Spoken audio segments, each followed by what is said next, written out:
Senhor Jesus, amém, igreja? Louvado seja. Queridos, abra comigo, aproveitando que os irmãos estão de pé, livro de Êxodo, capítulo 3. Eu estou muito feliz com o convite que nos foi dado para estar aqui nessa noite, falando de um tema que para mim é um tema muito especial. Livro do Êxodo, capítulo 3. Vamos ler somente o versículo 5. Obrigado, amado. Eu quero tomar esse versículo de gancho, na verdade, porque a gente vai conversar hoje.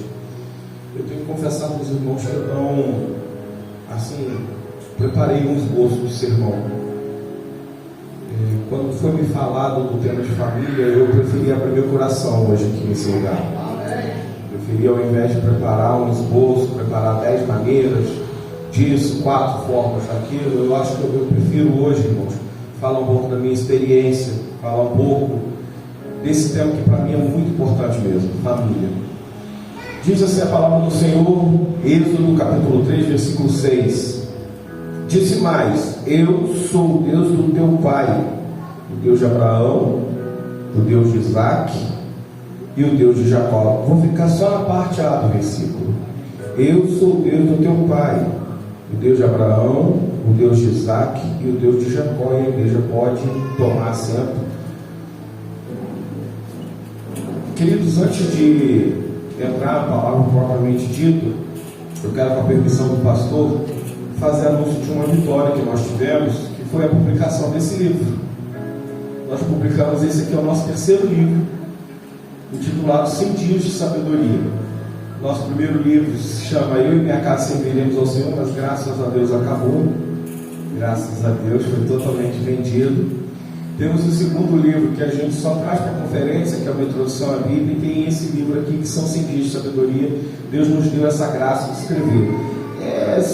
Aqui a gente fala de tudo, a gente fala sobre relacionamento, a gente fala sobre como que você alcança a sabedoria, o que é a verdadeira sabedoria. Eu trouxe alguns exemplares ao final, depois os irmãos sentirem o desejo de nos abençoar, está conosco ali.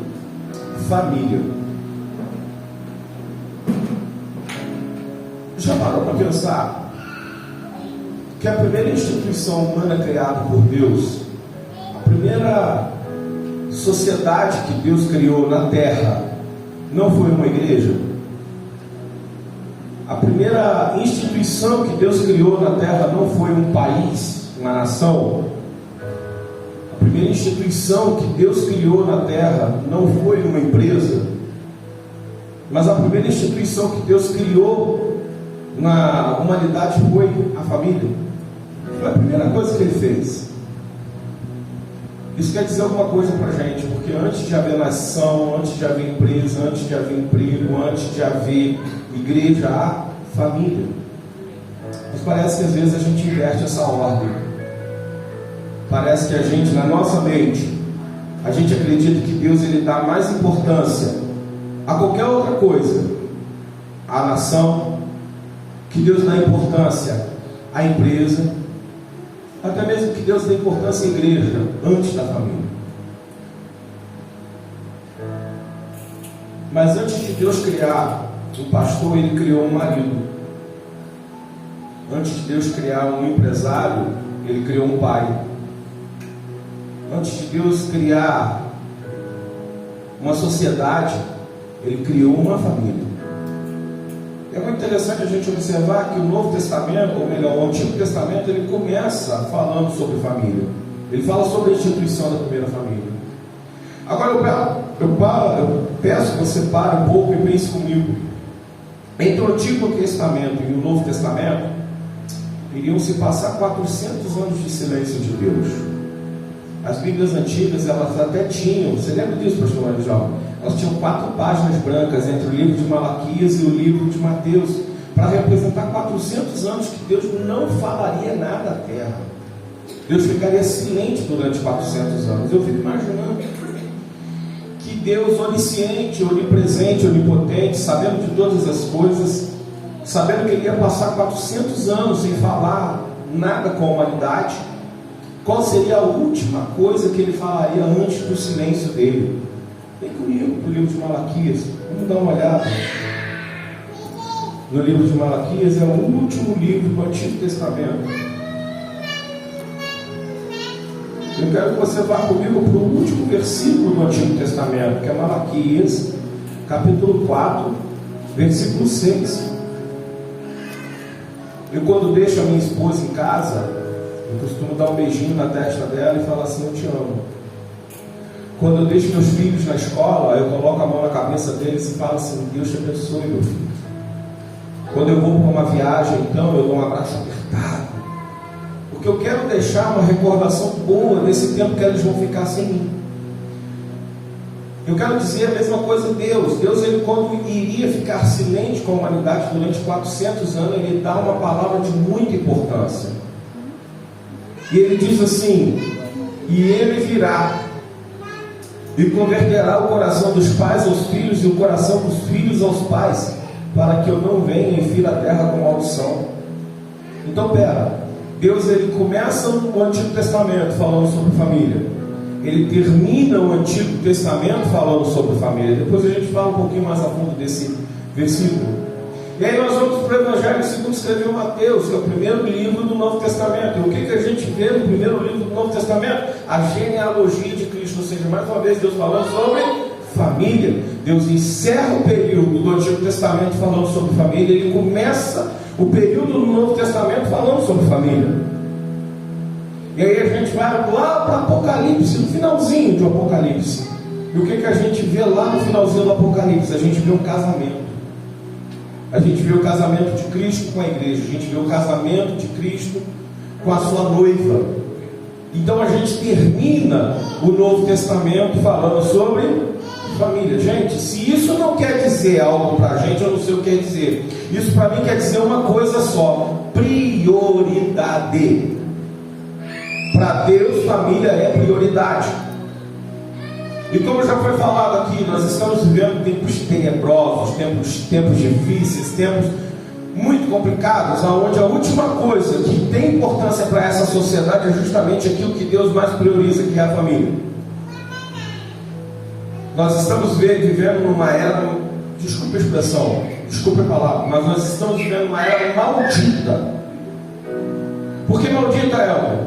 Porque estamos relativizando tudo nessa era. Nós estamos vivendo uma era chamada por alguns filósofos de a era da pós-modernidade. E o que é essa era da pós-modernidade? É uma era onde nada é real, nada é verdadeiro, tudo é relativo, inclusive o conceito de família.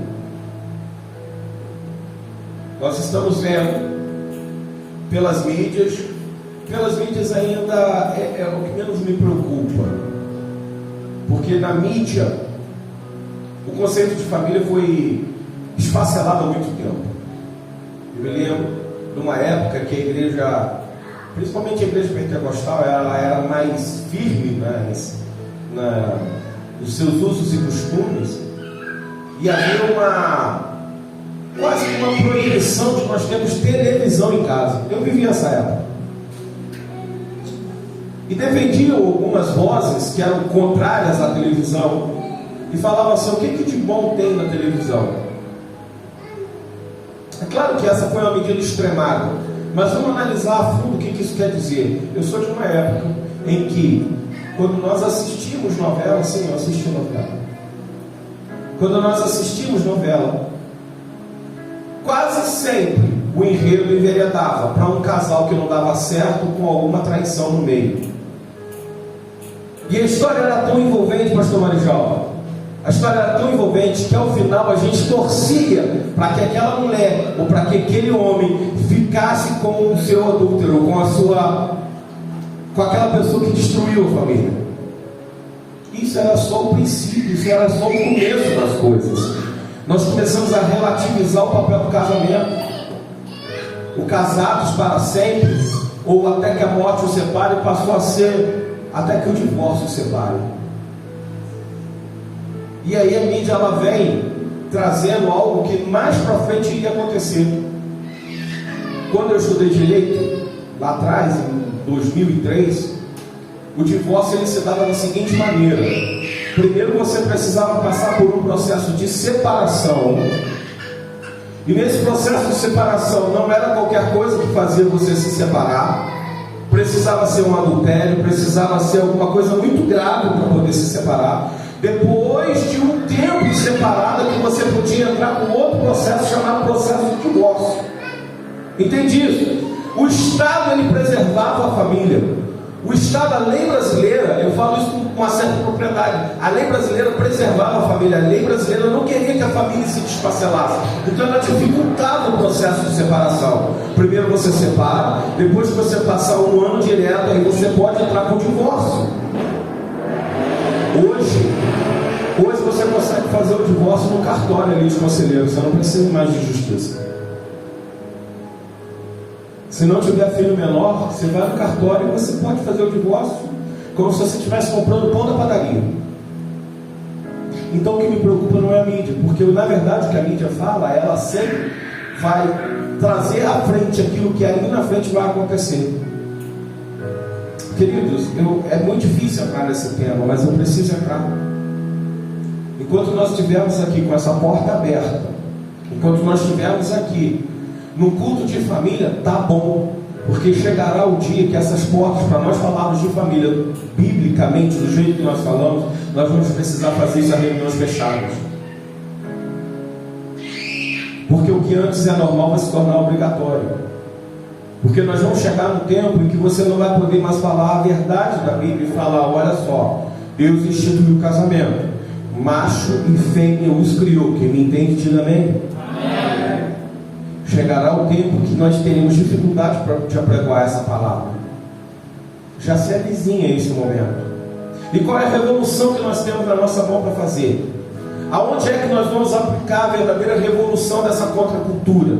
Nós vamos apresentar essa revolução, não é nas praças, não é gritando, não é esperneando. Essa revolução começa dentro da minha casa, pastor. Começa dentro da sua casa. Eu vejo crianças aqui. E quando eu vejo crianças aqui, eu sei que tem pais aqui. E são essas crianças que a gente está treinando para o mundo que está vindo. São essas crianças que a gente precisa colocar nelas. Uma coisa que eu quero conversar com você hoje aqui: legado. Quando nós lemos a palavra, Deus disse: eu sou o Deus de Abraão, de Isaac e de Jacó. O propósito da família é ser uma dinastia geracional. Deixa eu te contar uma coisa. Você sabe que o judeu, aonde ele chega, ele domina. Você sabe disso? Os judeus chegaram em Nova York, em 1948, depois da Segunda Guerra Mundial, literalmente destruídos, acabados por causa da Segunda Guerra Mundial. A Segunda Guerra Mundial acabou com o judeu. Mais de 6 milhões de judeus foram exterminados no campo de extermínio. Todos os seus bens foram expropriados. Não tinha dinheiro, não tinha nada.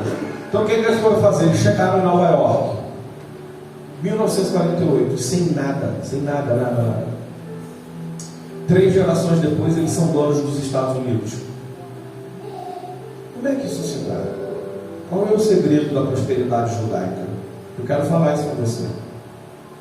O judeu, ele sempre fala: eu sou o Deus de Abraão, Isaac e Jacó. Ele entende que toda dinastia é construída a partir de 3 gerações. Guarde isso. O judeu, ele chega em Nova York e não tem trabalho para ele. O trabalho que tem é ser sapateiro, é ser alfaiate, é ser algum emprego operacional. Mas o que o judeu faz? Ele trabalha dia e noite para que o seu filho curse uma faculdade de Direito, curse uma faculdade de Medicina, que o seu filho tome conta do seu negócio, da sua sapatariazinha que ele abriu, que o seu filho seja um empresário. Para que esse filho tenha sucesso, não. O judeu sempre mira na 3ª geração. Porque o filho desse advogado não vai ser um advogado. O filho desse advogado vai ser o melhor advogado da cidade. O filho desse médico não vai ser médico, vai ser o melhor médico da cidade. O filho desse dono de sapataria não vai ser dono de uma sapataria, vai ser dono da maior rede de franquias de sapataria do país. O judeu, ele mira longe. O judeu, ele entendeu que é dinastia geracional. Deixa eu falar com você. Você tem mirado lá nos seus netos? A gente começa a palavra de família dizendo isso. Deus é Deus de Abraão, de Isaac e de Jacó. E olha só que interessante essa história de Jacó. É muito interessante. Porque Jacó, o nome Jacó quer dizer aquele que nasceu agarrado, ou aquele que suplantou, ou aquele que é trapaceiro. Por quê? Porque quem nasceu primeiro foi Esaú, não foi Jacó. Eles eram gêmeos, Esaú e Jacó. Esaú nasce primeiro com direito à primogenitura. Esaú é o vermelho, é aquele homem bravo, homem do campo, homem que vai à caça, aquele que tem o favor do seu pai. Mas Jacó é aquele que foi escolhido por Deus. E eu não vou contar a história, você conhece a história. Jacó, ele precisa fugir de casa. Por que ele precisa? Porque ele faz um cambalacho lá com seu irmão. Mas quando ele sai de casa, ele não sai vazio, porque ele leva uma coisa consigo. Ele leva a bênção do seu pai. Entenda isso. Jacó, ele sai fugido, sai na calada da noite. Ele sai sem nenhum bem material, mas ele leva uma coisa consigo. Ele leva a bênção do seu pai. Passa 21 anos trabalhando para o seu tio Labão. E ao longo desses 21 anos ele faz fortuna. Ele sai de casa sem nada. E ele faz fortuna durante 21 anos. Na verdade, durante 7 anos só, porque durante 14 anos ele trabalhou para ter as suas esposas. E ele volta para encontrar com Esaú. E quando ele encontra com Esaú, o encontro dos dois é marcante, porque há uma reconciliação entre os dois. E ele manda muitos presentes para Esaú. Se você ler o texto, você vai ver isso. Esaú fala assim: eu não preciso dos seus presentes, porque eu tenho muito. Porque pensa comigo, Jacó saiu sem nada, Esaú ficou para trás. Quem herdou os bens do seu pai Isaac então foi Esaú, não foi Jacó. Entende? Esaú herdou todos os bens do seu pai. No entanto, 21 anos depois, Jacó tem tanto que abençoa Esaú, fala: eu estou te dando isso daqui. E Esaú fala: não, eu não preciso, porque eu tenho muito. Ele usa essa palavra. Jacó diz: mas eu tenho tudo. Você tem muito, mas eu tenho tudo.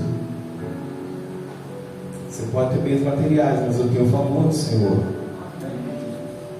Esaú ganhou a herança, mas Jacó ganhou o legado. E eu me pergunto nessa noite: qual é o legado que você tem construído para o seu filho ou para o seu neto? Eu venho de uma linhagem, graças a Deus. Meu avô, o pastor Antônio de Souza Coelho, foi um dos maiores evangelistas que Nova Friburgo já viu. Abriu para mais de 100 congregações entre Friburgo e essas cidades que vão até a Peribé.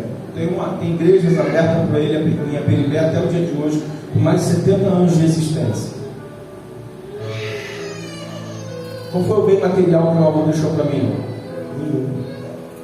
Mas ele me deixou uma coisa que bem material nenhum consegue comprar. Ele me deixou um legado. Ele impunha as mãos sobre a minha vida e falava: Elber, você vai ser um pastor.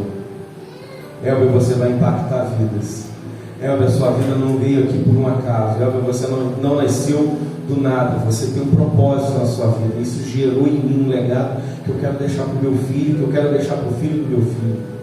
A oração que eu faço todo dia para os meus filhos é essa: Pai, prepara uma esposa linda, maravilhosa, crente, serva do Senhor para o meu filho Pedro. Prepara um marido de verdade para a sua filha.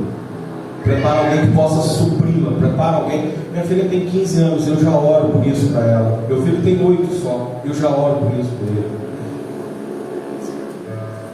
Então, queridos, o que nós temos em relação à questão da família? Nós temos que construir um legado para deixar. E eu quero te perguntar, eu quero que você faça um autoexame na sua mente agora, na sua vida. Qual é o legado que você tem deixado para os seus?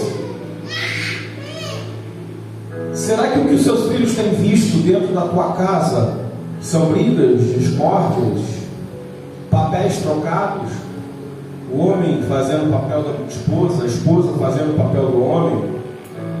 o filho querendo mandar em casa, o pai que não tem pulso para poder determinar quais são as regras da casa.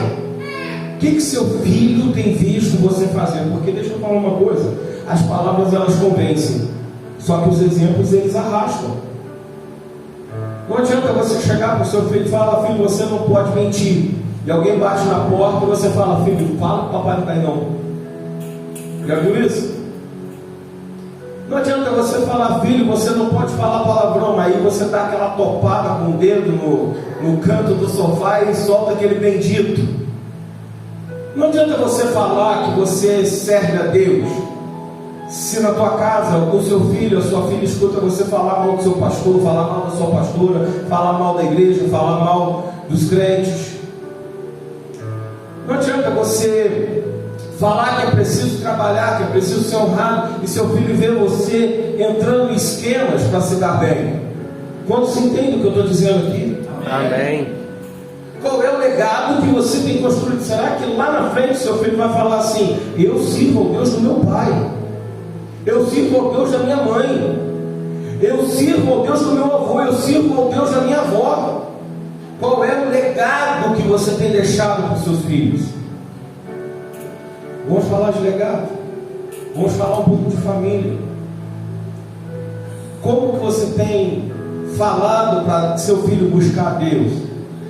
Se você mesmo, muitas vezes, pode não dobrar o joelho dentro da tua casa e seus filhos não te vêm orando. Eu falo e repito do meu avô. Meu avô foi uma bênção na minha vida. Ele faleceu no ano de 2005, setembro de 2005, quando ele faleceu. E ele entrou no CTI, ele teve um processo muito forte de câncer. Ele entrou no CTI e as 2 últimas semanas da vida dele a gente não conseguia mais falar com ele. Ele foi entubado, ficou no CTI, foi um processo muito complicado. Mas 2 dias antes de ele entrar no CTI, pastor, eu fui visitar ele. Estava lá no hospital e eu subo as escadas para visitar meu avô.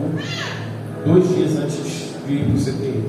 Ele já estava muito mal, já estava enfrentando essa doença há 2 anos.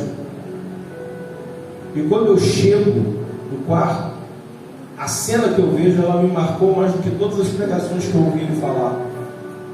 Porque quando eu abro a porta do quarto, que eu vejo meu avô lendo a Bíblia. Ele ia morrer. Ele sabia que ia morrer. Mas ele ainda estava pesquisando nas escrituras alguma coisa. Eu falava: e aí, vô? Aí ele falou: você sabe que tem uma coisa aqui no Salmo 91, que eu não tinha visto ainda? Eu falei: é mesmo? O que você viu no Salmo 91? Aí ele fala assim: tem 3 níveis de crente aqui. Como assim, vô? Aí ele fala: tem o crente que está no esconderijo, tem o crente que está no refúgio, e tem o crente que está na fortaleza. Eu falei: é mesmo, vô? E aí a gente conversou durante um tempo ali, eu fui embora e depois eu só fui ver meu avô depois de novo no esquife. Mas aquela cena me marcou, pastor Alexandre. Até o fim ele foi fiel às escrituras. Até o fim. Outra cena que me marcava muito era quando eu chegava. Às vezes eu almoçava na casa dele, eu trabalhava perto, eu ia almoçar na casa dele. E quando eu chegava lá, minha avó estava às voltas com as panelas, né? Estava preparando uma coisa ou outra. Eu falava: vó, cadê vô? Lá no quarto. Não foram raras as vezes, foram muitas as vezes que eu chegava no quarto e não podia conversar com ele, porque ele estava ajoelhado. Ou ele estava com a Bíblia aberta. Legado. Se eu perguntar para você, você vai ter uma memória muito vívida do seu pai e da tua mãe. Alguns talvez tenham uma memória boa que eu tenho do meu avô. Já não tenho uma memória tão boa do meu pai. A memória que eu tenho do meu pai, aos 5 anos de idade, é ele saindo de casa. Aos 5 anos de idade, a minha mãe chorando em cima de uma cama, minha mãe grávida do meu irmão. Eu falei: mãe, cadê o papai? O papai foi embora. Essa é a memória que eu tenho dele. Eu sei que tenho uma memória tão boa também. Eu tenho algumas memórias do meu pai, da minha mãe, que também não são tão boas assim. Tenho memórias de meu pai me pegando num domingo para sair com ele. E quando eu chego mais para frente, eu vejo uma moça que eu não conheço. Que moça é essa, pai? É a namorada do papai.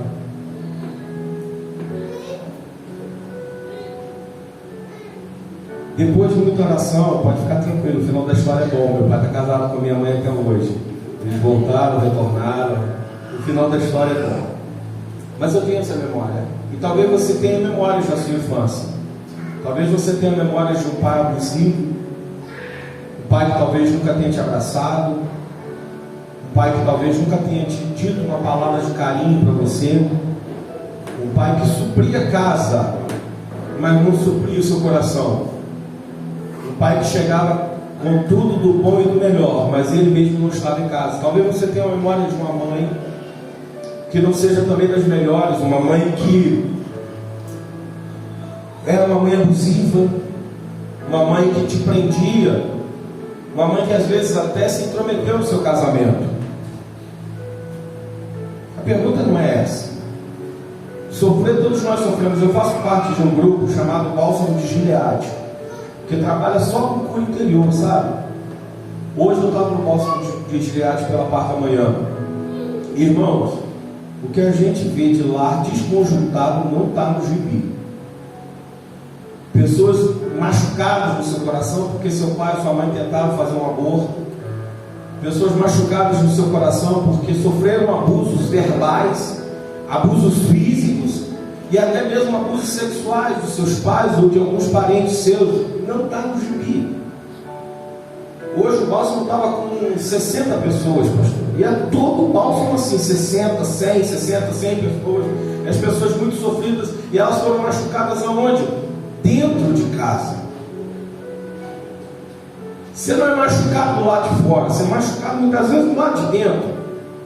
E não é sobre isso que eu venho falar aqui, porque se eu for puxar pela sua memória, eu tenho certeza que você vai lembrar de uma coça que você levou num dia especial para você, quando era para você ter levado um carinho. Uma palavra que talvez você tenha ouvido do seu pai, da sua mãe, do seu tio, da sua tia, do seu avô, da sua avó, que traz marca na tua vida até o dia de hoje. Uma ausência que talvez você tenha tido dentro de casa, que pode ser que tenha marcado a sua vida até hoje. Não é sobre isso. Eu quero dizer, eu vim aqui nessa noite para isso. Eu quero dizer que não importa a sua história para trás. O que importa é o que você está construindo para frente. O que importa é o que você está fazendo com seus filhos, o que você está fazendo com seus netos. Porque hoje nós temos uma geração, queridos, uma geração de jovens dos 18 aos 24 anos, onde 33% dessa população, ou seja, 1 a cada 3 jovens que existe hoje, de 18 a 24 anos, ou tem síndrome de ansiedade, ou tem depressão, ou tem síndrome do pânico, diagnosticado isso. Você sabe o que é isso? É falta de carinho, é falta de abraço, é falta de toque. Nós temos uma geração que tem tudo e não tem nada. Eu me lembro, quando eu era criança, eu ficava todo feliz quando no final do ano eu ganhava uma caixa de bombom. Alguém aqui se identifica com isso? Meu presente de final de ano era uma caixa de bombom, porque a gente não tinha bens materiais. Brinquedo era a coisa mais rara que tinha. Brinquedo, às vezes a gente precisava de uma ação social para ganhar um brinquedo. Uma fábrica que tem aqui para trás, tinha aqui para trás. Hoje nossos filhos têm tudo: tablets, smartphones, videogames de última geração, laptops, brinquedos, eles não dão mais conta. Eu tenho minha filha tem uma amiga que ela tem um quarto de brinquedo na casa dela. Quarto de brinquedo, filha, é. O que ela pediu para o Papai Noel no final do ano? Que o papai dela brincasse com ela. Nós temos filhos que têm tudo, não tem nada. Qual foi a última vez que você pegou? Queridos, é sério isso. A revolução começa assim. Qual foi a última vez que você pegou, se ajoelhou, ensinou seu filho a jogar bolinha de gude, soltar peão, jogar bola, levou ele para o parque? Nós estamos falando de legado aqui. Esse dia meu filho chegou para mim, falei, filho, o que você quer, filho? Está na hora da gente comprar o seu presente de Natal. O que você quer? Ele falou assim, pai, você sabe o que eu quero? 8 anos, meu filho. Ele fala, filho, pode falar. Papai não tem dinheiro não, mas a gente entra na prestação, Casa de Bahia, a gente parcela no cartão, a gente dá um jeito, fala para mim o que você quer. Ele falou assim, pai, você lembra aquele dia que a gente foi lá na roça? Na roça que eu digo, era um sítio, era um sítio de um primo meu, mas é roça mesmo, coisa assim de lampião ainda, sabe? Falei, lembro, pai, eu quero passar 2 dias com você lá. Sabe o que eu fiz na roça com ele? Pesquei, eu levava ele pescar, e ele pescava, ele ficava ali comigo. Ele fala assim, pai, a gente é parceiro, né, pai? Eu não sou, filho, eu sou parceiro, filho. Pai, eu vou desenhar uma casa dos sonhos. Como é que é essa casa dos sonhos, pai, filho? Não, é uma casa assim, de 8 andares, não sei o quê. Eu falei mesmo, pai, você desenha casa para mim? Eu gosto de desenhar, né? Eu falei, vamos desenhar, o que você quer que desenhe? Aí eu quero que você desenhe um quarto, eu quero uma lareira, eu quero que você... Aí a gente estava desenhando coisa e tal. Enquanto eu estava desenhando para ele pintar, ele botou o ombro assim, a cabeça no meu ombro e falou assim, pai, você é o melhor pai do mundo. Ganhei, venci. Lute como um desesperado para ouvir do seu filho, pai, você é o melhor pai do mundo. Lute como uma desesperada para ouvir da sua filha, mãe, eu quero ser igual você quando crescer. Lute com unhas e dentes para você ouvir do seu filho, pai, eu quero ser igual a você quando crescer, pai. Legado. Se tem alguma coisa que eu quero deixar para a igreja hoje aqui nesse culto de família, é construa sua família. Não importa o que você passou, não importa, mas construa memórias na cabeça do seu filho, construa memórias na cabeça da sua filha, porque os presentes que você dá, um dia eles vão ficar empilhados numa lata de lixo. É verdade. O smartphone mais moderno que você der para o seu filho, que você der para a sua filha, um dia vai estar no lixão. Mas a memória que você colocar na mente dele vai com ele até o túmulo. Quantos aqui não tem uma memória? Eu sinto a presença de Deus tão forte nesse lugar, queridos. Quantos aqui não tem uma memória daquele dia que você chegou em casa, ou que você viajou, que você deitou no colo do seu pai ou no colo da tua mãe, e a única coisa que você recebeu foi um abraço? Eu lembro do dia que meu pai, aconteceu essas coisas que eu falei para vocês, mas eu lembro do dia que meu pai chegou em casa. A gente tinha uma vida bem difícil mesmo, mas eu sempre gostei de desenhar. Eu lembro do dia que meu pai chegou em casa, pastor, que cena, com o 13º dele, ele comprou uma caixa de lápis de cor de 36 cores. O melhor presente que eu ganhei na minha vida, porque naquele dia meu pai olhou a minha alma.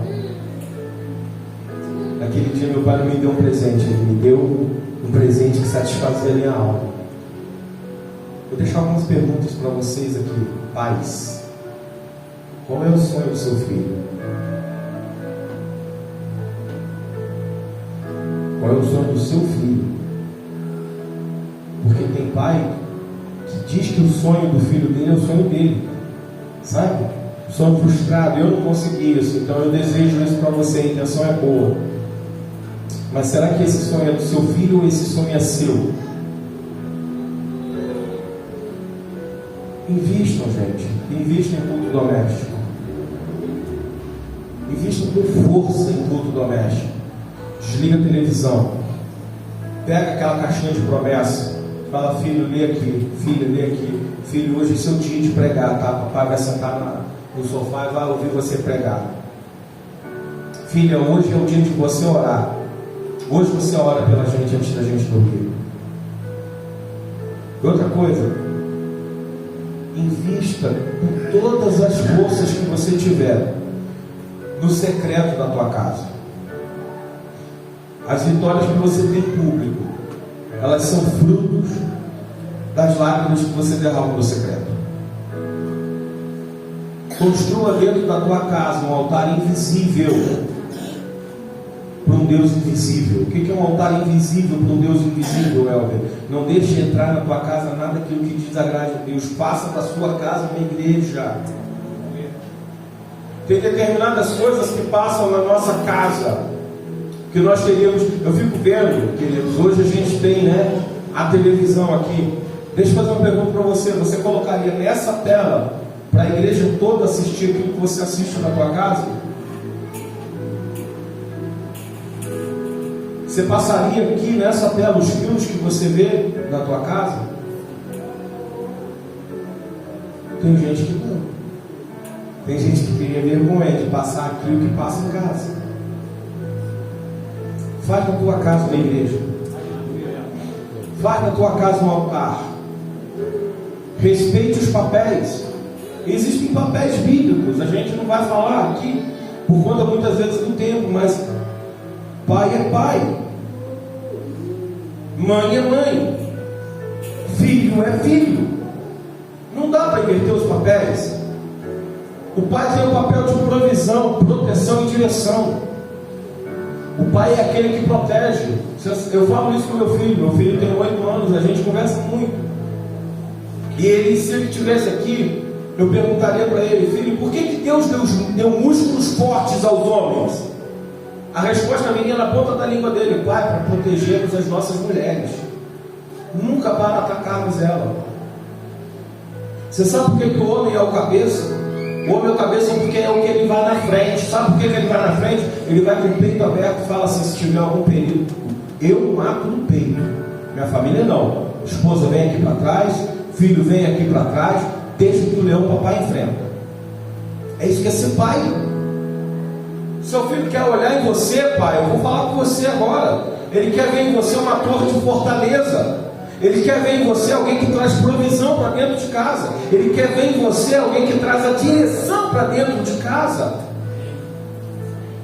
Pai é proteção, provisão e direção. Quando aparece alguma coisa, quem é o primeiro a morrer? Temos que ser nós. Para isso que nós somos feitos, para ir para frente de batalha. É por isso que a palavra do homem dentro de casa é a última palavra, porque ele está disposto a morrer. Olha só o que Paulo diz: maridos, amai as vossas esposas como Cristo amou a igreja. O que Cristo fez pela igreja? Morreu. Está disposto a morrer pela sua família? Isso é papel de homem. Felizmente, o que a gente vê hoje. Você sabe por que se levantou Débora, pastor Marijal? Por que precisou Débora levantar? Porque ela se levantou numa geração, me desculpe a expressão, de um bando de homem frouxo. Não tinha homem naquela época. O homem nasceu para isso. Eu e você, como homens, temos o papel de fazer a proteção da nossa casa, de fazer a provisão da nossa casa. Então quer dizer que a mulher não pode trabalhar? Não, a mulher pode trabalhar. Às vezes ela trabalha e ganha mais que o homem. Tem nada de errado com isso, mas as contas básicas sempre serão minhas: água, luz, telefone, comida. Isso quem paga sou eu. Minha mulher paga outras coisas. Ela compra roupa, ela paga às vezes uma viagem, mas a provisão de casa, o arroz e o feijão, sou eu que coloco dentro de casa. Eu não abro mão disso. Eu e minha esposa trabalhamos juntos, mas tem vezes que ela ganha 10 vezes mais do que eu. Fala: que benção, coloca na poupança. Não, mas dá para pagar a conta do colégio assim mesmo. Não, a conta é minha, sou eu que pago. Ué.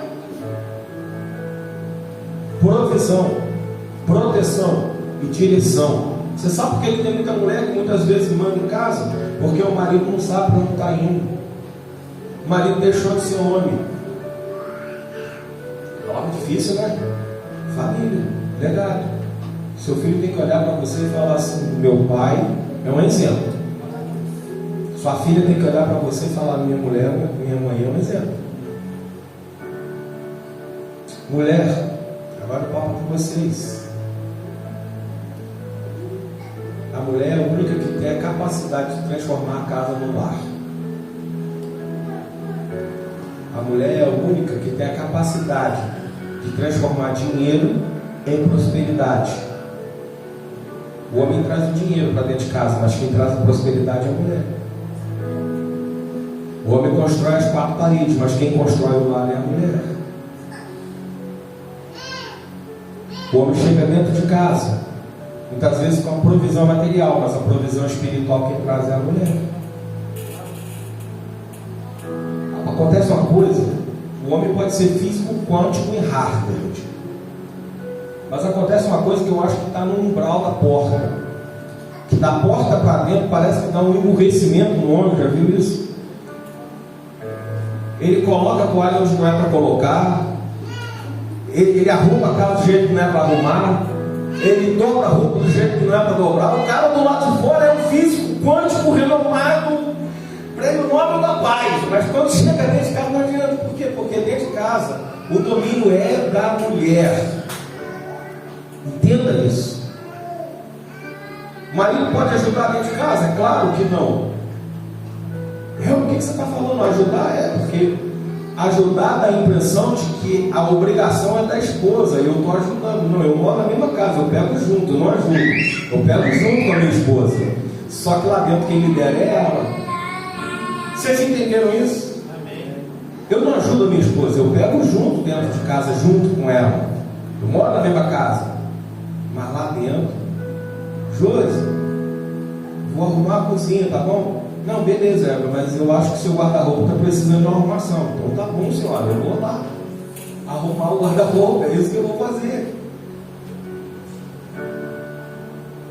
A mulher, então, ela traz um lar para dentro de casa. Por isso que a Bíblia fala que a mulher sábia edifica a tua casa. Não é o homem sábio. A mulher sábia, ela que edifica a casa, ela que edifica o lar. Ela que faz as coisas acontecerem dentro de casa. Dá uma olhada lá no livro de Provérbios, capítulo 31, mulheres, a partir do versículo 10. Os papéis da mulher sábia. Mulheres, vocês têm uma capacidade que nós homens não temos. Vocês são incríveis. Vocês conseguem fazer 3, 4 coisas ao mesmo tempo, ou até mais. Mas não adianta, a gente não consegue. A gente faz uma mais ou menos. Vocês conseguem fazer 4, 5 ao mesmo tempo e bem. É impressionante ver vocês atuando dentro de casa. Eu fico vendo a minha esposa, ela vai para um lado, vai para o outro, vai para um lado, vai para o outro. Eu falo, meu Deus do céu, não tem nada arrumado, vai para lá. Daqui a pouco o pisco, quando vejo, está tudo pronto. Por quê? Porque ela fez tudo ao mesmo tempo. Viu a roupa, viu a comida, viu não sei o que, botou a criança para tomar banho, viu naquele dormir, tentando entender ainda o que aconteceu. E não, está tudo certo, está tudo sob controle. Ela consegue. Uma outra coisa, irmãos, para a gente poder já ir se encaminhando aqui para o final. Entenda a diferença entre homens e mulheres. Não é só nos papéis, é na forma de pensar também. Nós falamos cerca de 3 a 5 mil palavras por dia. É o que a gente fala. As mulheres falam em torno de 5 a 8 mil palavras por dia. Sabe o que quer dizer isso? Quando você parou de falar, a mulher só está começando. Vocês estão vendo? Você acabou o assunto. É interessante, né? A esposa chega para a gente e fala assim: como é que foi lá? Eu respondo com 2 palavras: foi bom. Um homem aqui fala: foi bom. Legal. Não, mas como é que foi? Então, foi bom. Certo. Aí elas começam a falar, né? Não, mas a irmãzinha, você tinha que ver, ela estava reclamando porque o marido dela, não sei o que, não sei o que. E é engraçado que vocês têm a capacidade de conectar tudo com tudo. A gente está num assunto, vocês já saíram desse assunto, já foram para outro, eu estou tentando acompanhar, vocês já voltaram nesse assunto aqui de novo. Não é desse jeito? É desse jeito. O que tem de errado com isso? Nada, só que a gente precisa colocar o nosso ouvido para a mulher escutar. Ela não está nem querendo falar, não. Ela quer a sua atenção, é só isso que ela quer. Ela quer saber que para você ela é importante, os assuntos dela são importantes. Então para e fala assim: sim, senhor, vamos lá, fala, pode falar. Vou fazer uma última pergunta para vocês aqui. Eu falei assim: qual é o sonho do seu filho, né? Maridos, qual é o sonho da sua esposa? Maridos, você já realizou o sonho da sua esposa?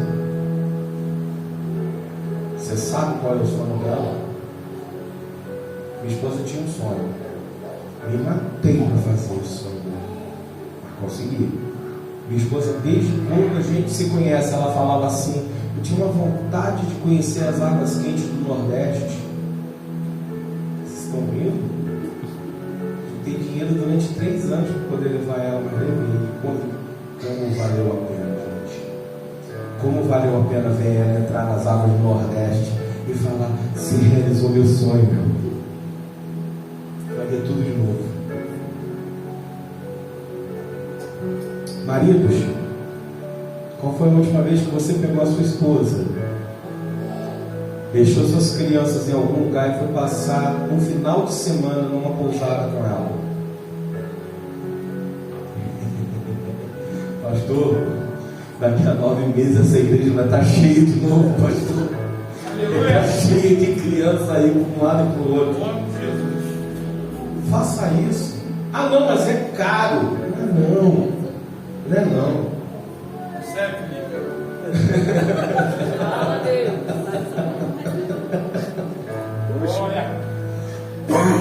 Não, olha só. Vou te dar uma dica. Separa um final de semana por mês para pegar a sua esposa e sair com ela para jantar. É caro. Você sabe, ontem eu fui numa igreja aqui, minha esposa foi em outra igreja para fazer ministração. A gente se encontrou, meus filhos estão na casa da minha mãe. Falei: Jô, vamos fazer um negócio diferente hoje? Ela: vamos, né? Cheio de maldade na cabeça. Ela falou assim: não é isso não, esposa. Vamos comer um cachorro quente na praça. Pegamos o carro e gostamos. Pastor, que cachorro quente gostoso. Eu e minha esposa, 20 anos de casado, e a gente com 2 adolescentes na praça comendo cachorro quente. Não é caro não. Se você puder levar sua esposa lá para os restaurantes chiques da cidade, faça isso. Mas se não puder, leva ela para comer um açaí, leva ela para tomar um sorvete na praça. Mas leva você e ela. E uma vez a cada 6 meses pelo menos, se para o final de semana e vai para uma pousada. É caro? Não é caro. Repito mais uma vez, tem pousadas aqui, eu falo com experiência própria, estou falando para vocês que eu vivo. Tem pousadas aqui em Lumiar que você paga em 10 vezes sem juros no cartão lá, talvez o preço de um blazer. Vai fazer o que lá? Conversar. O que a gente faz depois de 20 anos de casado? Conversa. Abre o coração para ela, fala para a sua esposa seus desejos, deixa a sua esposa falar para você os seus desejos. Aí quando vocês dois estiverem assim, ó, fechadinho, aí vocês têm condição de criar filho. Porque quando o filho entra na nossa vida é uma bênção, mas é prova também. Pai, mãe, o quê? E aí quando tem outro, então, que os dois começam a brigar, e é aí que é bonito de ver. Pai, minha irmã falou assim. E quando vê, o casamento foi embora. Sim ou não? Pastor Marejão é experimentado. Quantos divórcios poderiam ter sido evitados se os pais simplesmente se fechassem entre si? Filho, seu pai não vai deixar, sua mãe não vai deixar de te amar quando ele sair no final de semana sem você não, tá? Pode ficar tranquilo. Vai para um cinema, gente. Vai ver um filme, mas vai. E aí depois você conversa comigo. 9 meses depois você vem conversar comigo. A gente vai estar apresentando algumas crianças aqui do nosso. Glória do Senhor. Glória a Jesus. Eu estou vendo você olhar aí. Amém ou não amém? Amém. Quantos recebem essa palavra? Aleluia. Lá em Malaquias diz assim: e ele virá, Jesus virá, eu termino aqui, para que converta o coração dos pais aos filhos, e o coração dos filhos ao pai, para que eu não venha e fira a terra com maldição. Eu sinto a virtude de Deus agora, eu vou falar isso. Você sabe por que Deus ainda não veio e feriu a terra com a maldição? É porque você cuida da sua família. Aleluia. Enquanto você estiver cuidando da sua família, a bênção de Deus vai estar sobre a tua casa. Enquanto você estiver cuidando da tua família, você vai ter um que guerreia junto com você pela sua família. Enquanto você guerreia pela sua família, você vai ter o anjo do Senhor sobre a tua casa. Amém, Jesus. Não vamos perder os nossos filhos para o mundo. Eu me recuso a perder a Sofia e a perder o Pedro para esse estilo mundano que aí está. Eu me recuso a perder meus filhos para esse sistema que está aí querendo destruir a família. Eu me recuso. E eu digo assim, lá na frente, para os filhos da Sofia, para os filhos do Pedro, eles vão falar assim: eu sirvo ao Deus do meu avô, eu sirvo ao Deus do meu pai, eu sirvo porque eu vou construir um legado para impactar essa geração. E essa revolução, ela começa na minha casa. Eu conclamo você para dizer o mesmo: a revolução começa na minha casa. A minha casa vai ser um ponto de resistência, a minha casa vai ser um ponto de contato com Deus, a minha casa é uma igreja, a minha casa é um altar, a minha casa é santa, o meu casamento é santo, os meus filhos são santos, os filhos dos meus filhos são santos, e Deus vai abençoar até a quarta geração, a quarta e quinta geração da minha família, porque eu vou declarar ousadamente, como diz Josué: eu e a minha casa serviremos ao Senhor. Amém?